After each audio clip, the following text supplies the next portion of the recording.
죄와 벌은 자동적으로 도스토예프스키의 소설 제목이 생각나게 합니다. 인간의 생각이 만들어지고 작동하는 일들이 대체적으로 이렇죠.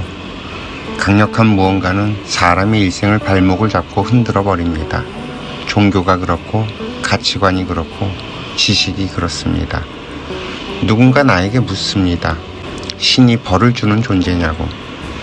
인간들이 신에 대해 갖고 있는 생각이 이처럼 강력하다는 생각이 들었습니다. 나는 신이 밥 먹고 그렇게 할 일이 없겠냐고 되물었죠. 문득 신에 대한 우리들의 생각이 천차만별이라는 생각을 하게 됩니다. 죄와 벌에 대한 생각을 하면서 신 이야기를 할 수밖에 없는 이유는 우리 인간들이 만든 법으로 인간이 다스려지지 않다 보니 뭔가 인간의 능력을 뛰어넘는 기대가 시대를 넘어서 수없이 오랜 기간을 내려온 것이 아닐까 하는 생각을 해봅니다.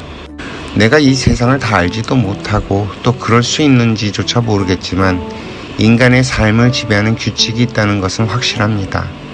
그 규칙은 인간이 만든 법이 아니라 그냥 그렇게 작동하는 법칙이 있다는 것이죠. 이 우주조차 그 규칙에 따라 움직입니다. 바로 인과의 법칙입니다. 어떤 원인이 되는 일이 발생하게 되면 그에 따르는 결과물이 반드시 따라온다는 것입니다. 쉽게 말해 콩을 심으면 콩이 나고요. 팥을 심으면 팥이 난다는 것이죠. 실패하고 병이 생기고 성공하고 사기를 당하고 하는 인간의 모든 활동은 정확하게 이 법칙에 따라 움직이고 있습니다. 이 규칙에는 감정이 없죠. 그저 일어날 일이 일어나고 있는 것입니다. 그렇게 일어날 일을 우리 인간들이 만들었다는 것입니다. 더군다나 나에게 일어나는 일은 모두 내가 원인이 되어 벌어지게 되는 것입니다. 여기에는 다른 어떤 힘들이 개입할 수도 없어요. 다만 그 결과를 이해하는 인간은 감정을 갖고 자신의 입장에서 쳐다보니 좋다, 싫다 분별을 할 뿐이죠. 자연재해 역시 자연에서 일어날 일들이 일어나는 것 뿐입니다. 자연재해가 일어날 곳에서 사는 것이죠, 내가. 교통사고가 일어날 자리에 내가 갔을 뿐이고요. 내 선택의 결과로 그런 일을 겪게 되는 것입니다. 여기에 어디 신들이 개입할 여지가 있을까요? 내가 짓고 내가 받는 것 뿐입니다.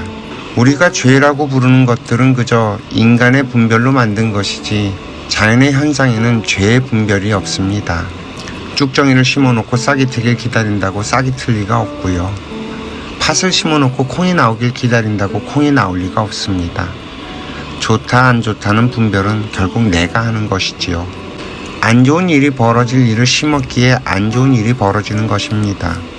좋은 일을 심으면 좋은 일이 일어납니다. 이 규칙에는 오차가 전혀 없어요. 다만 봄이 와야 꽃이 피는 것처럼 결과물이 돌아오는 기간도 자연의 규칙을 따르다 보니 내 생각대로 되질 않는 것 뿐이죠. 따라서 때를 만나지 못한 꽃은 피어나지도 못하고 폈다가 바로 시들어버리기도 하고 인간들도 때를 만나지 못하면 펴보지도 못하고 사라지기를 합니다. 하지만 이것도 죄와 벌의 문제는 아니에요. 인과의 법칙에 의한 자연스러운 일일 뿐이죠. 우리가 모르기 때문에 인간은 죄와 벌이라는 것을 생각하고 그것을 입에서 입으로 온갖 상상력을 더해서 이런저런 이야기들을 만들어 온 것 뿐입니다.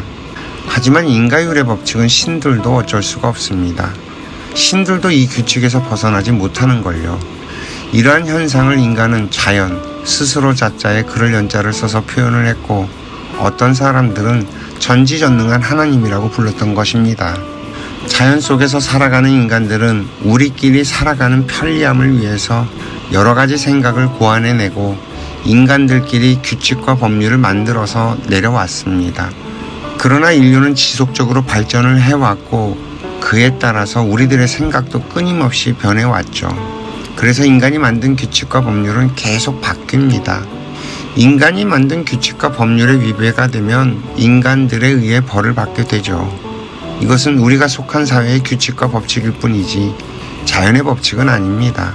걸리면 벌을 받고 걸리지 않으면 벌을 받지 않습니다.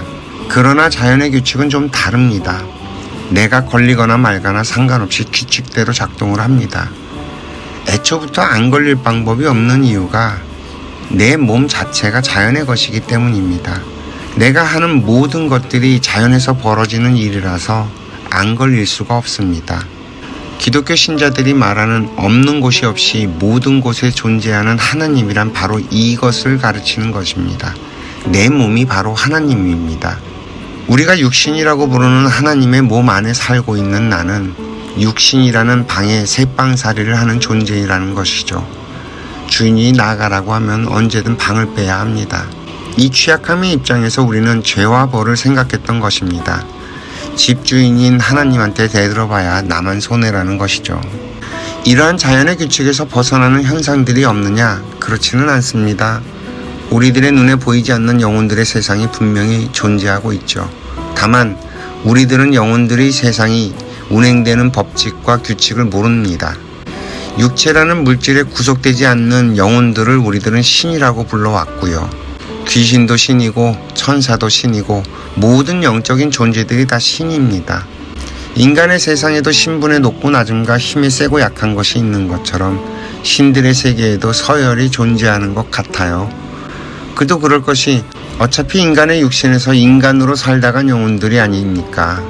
인간으로 살면서 만들어진 생각들이 집착을 만들어버리면 영혼들도 그 집착에 묶여 인간들과 똑같은 짓을 할 수밖에 없습니다. 고위직에 있던 영혼들은 고위직의 짓거리를 영혼의 세계에서도 하려고 하지 않을까요? 물체가 없을 뿐 영혼의 세계 역시 인과율의 법칙에서 벗어날 것 같지는 않습니다. 이런 영역의 문제들은 알 수가 없으니 뭐라고 단정지어 말할 만한 실력이 내게는 없죠. 다만 그렇지 않을까 짐작을 해보는 것 뿐입니다. 영혼들, 우리가 신이라고 부르는 것들의 세계는 분명히 존재합니다. 다만 우리가 모를 뿐이죠. 모르면서 남이 하는 이야기들에 빠져버리게 되면 내가 다시 뻘짓을 하게 되고요. 그 뻘짓의 결과를 내가 또 받아야 합니다. 그러니 내가 모르는 소리들에 현혹되지 마시고 그냥 내가 아는 것만 말하고 아는 대로 행동하는 것이 최고입니다. 뭔지는 모르지만 영혼들이 우리 인간들과 더불어 살아가는 이유가 분명히 있을 거예요.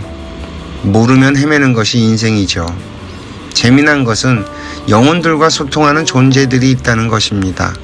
성직자들 가운데도 그런 사람들이 있고요. 영매나 무당 같은 사람들도 있습니다.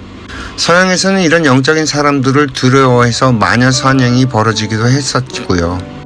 그들이 신과 소통을 한다고 해서 우리가 상상하는 전지전능한 능력을 갖는 것은 아닌 것 같아요. 이 세상은 신과 소통하는 사람들에 의해 돌아가지 않는 것을 보면 말입니다.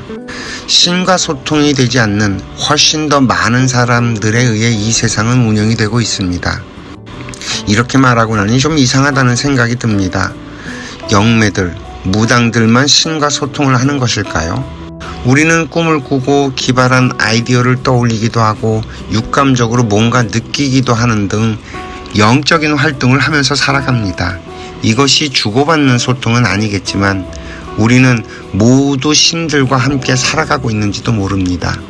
인간은 우리 눈에 보이지 않고 들리지 않는 신들과 같이 이 세상을 살아가고 있다는 것만은 틀림없는 사실인 것 같습니다. 나도 육신의 새방살이를 마치는 날 영혼으로 신으로 살아가야 할 것이고요. 확실히 영혼들의 세상은 인간들에게는 미지의 세계입니다. 다만 신들도 인간들처럼 뭔가 제약이 있다는 것은 확실해 보이고요. 그렇지 않다면 신들이 먹고 할 일이 얼마나 없으면 인간들의 삶에 동참해서 기웃거릴 것인가 말입니다. 신들 역시 뭔가 자유롭지 못한 존재들이란 생각이 듭니다. 죄와 벌을 생각하다가 이렇게 귀신 신하라 까먹는 소리를 해봤습니다. 오늘 이야기도 여기까지 하겠습니다. 시청해주셔서 감사합니다.